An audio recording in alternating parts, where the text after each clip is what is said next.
Well, I think you and I are both, you're obviously much younger than I am, but I think that from the perspective of generational changes, I think we're on the precipice of some big changes, a revolution in the gender power within our industries. Yeah. Um, I'm seeing in the practice of law more and more women that are taking leadership roles in litigation and not just support roles. And I don't mean that in a pejorative sense that support roles aren't important, but from a business standpoint, there Mhm. is a very clear patriarchy that sit at the top of the pyramids of each of these law firms. Uh, Now, there are a couple of exceptions, but in general, what I'm seeing is I'm seeing a generational change that my generation has dominant females that are rising up in the ranks. And as soon as the dinosaurs at the top of the pyramid, we stop feeding them, then there'll be some regime changes. Yeah. So are you referring to leadership positions in mass torts, or are you referring to just the industry as a whole?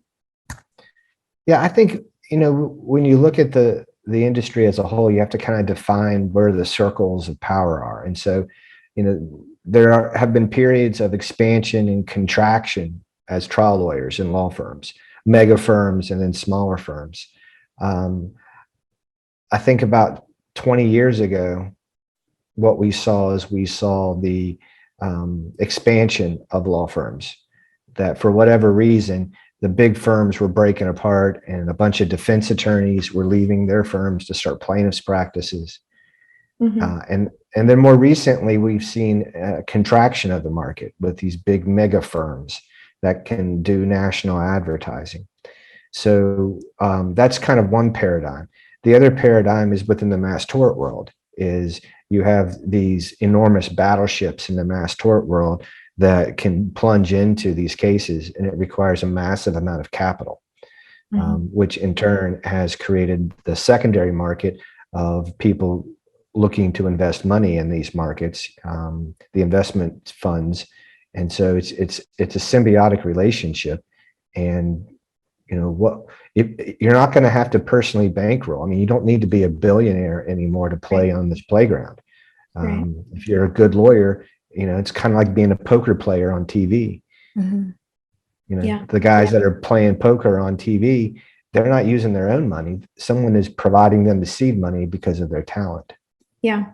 So, I'm in the, business of deploying capital to law firms. That's one of the things I do Right. now. Um, and yeah, I've seen a massive change in the past 7, 8 years. That's when I think capital really started to infiltrate this industry. And all in all, it's been a good, progression, a good change. And small firms are now big firms. A firm that could aggregate 2,000 cases with their own money are now having access to, $50 million facilities and represent over 100,000 people. Now, Right. there is obviously pros and cons with that, right? So how can you represent 100,000 people that you've never met, that have all kinds of needs? Can you do that in a quality manner? And I think that's becoming more of a question as these firms get bigger, to represent these people fairly. So there is obviously a lot of wrinkles there. But what, in terms of your involvement, because you went from PI, single event cases, to mass torts, what is your overall perspective on the business side of mass torts? How do you feel about it? Well, I think I have I have a couple of kind of overarching views Yeah. and that's one of the reasons that I look forward to coming and talking to you, because we uh, have over the years gone into talk about some pretty deep concepts and ideas, and it spurs me. I always love talking to you because it makes me think. It goes back and think some more. But I guess what I'm trying to capture I'm trying to find the right combination of words to accurately capture an idea. Mhm. And it's never going to be perfect, right? It's Plato's theory of the forms. There's no representation of the idea that's more perfect than the idea. But in general, I see patterns. Mhm. And that's one of the things that I wanted to talk to you about is I wanted to see what patterns that you have seen over your years. Mhm. And some people look up into the sky and they see stars, and Mhm. it's wondrous how beautiful the sky is. And some people see the pattern of the stars. And so what I see a pattern and a trend that is coming where women are becoming empowered Yeah. financially and personally. And that I think that we've just tapped into this resource.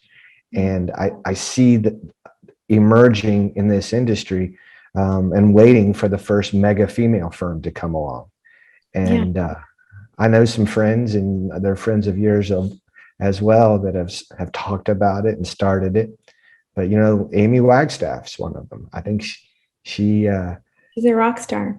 she's a rock star, and she just got that big verdict. She's a Yeah. good friend of mine. Yeah. Yeah. I mean, look, I'm not a lawyer, right? Um, I am in the business of providing support to law firms to grow and thrive. And I wonder what my life would have been like if I went to law school. I think I am, I'm a go-getter, and I probably would have, tried to be on a leadership position somewhere. And but I'm not. And being where I am, where I sit today, it's been really good for me in terms of my personal development, um, my ability to be confident in what I provide, the quality, the feel good causes, the people we help. Um, I feel independent. I have, as you know, my own company, and I'm growing at a steady pace, and it's very exciting. I wouldn't want to be anywhere else. And so I do So see let's the let's talk problem. about that. Let's talk Yeah. about that very thing, because I've gone through the same patterns with my own law firms. What what were the obstacles that were in place between where you are now and where you started? What were the obstacles to starting your own successful firm? And I first want to kind of phrase it in terms of what are the external obstacles, and Yeah. then what were the internal obstacles? Well, I think the external obstacles become front and center of your focus because sometimes you don't know how to deal with the internal obstacles. Right. I think I stopped focusing on the external focuses because I can't control others, and I can't control, the hierarchy, the food chain, in the business, in our business, in any industry, really. So I just decided to focus on my own obstacles. So I went on a journey, and I wanted to identify what was holding me back, limiting beliefs. And then from there, as I became more confident in myself, there were less and less obstacles. Now, of course, there are obstacles every day, and there are times that I question my ability to do what I do all the time. But I think there is this knowing now that I'm enough. Like, I used to not believe that I was Yeah. enough as a woman, Right. in this business or in life or in a marriage or as a mom. And I think I worked a lot to overcome that. And that was really all a personal, I took full responsibility. I was not a victim, even though I could cling to so many things and say I've been a victim, um, before I even had an option to or had the ability to make decisions for myself. But I'm not. And so I think that's really what's helped me continue growing myself and my business. I don't know if So that that's answers that's it. That's a beautiful, beautiful kind of, it captures who you are. Because look, when you showed up, and when I showed up in 2012 and saw you, there's this charismatic, strong-willed, beautiful woman, intelligent, commanding the room. Yet internally, the anxiety and the stress and the uncertainty of where you were at in this new world, you were walking into. And that's a journey that is unique to you, but it's a pattern that emerges, I think, with all of us, because I had a similar type of journey, right?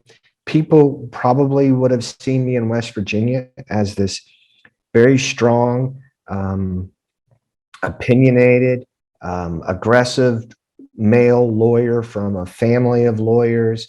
And but I had my own internal demons, right? And I was trying to play in somebody else's playground, and I didn't know the rules, and it wasn't until I stopped Right. and made an internal checklist of who I am Right. and what I am, it wasn't until then that I really began to blossom.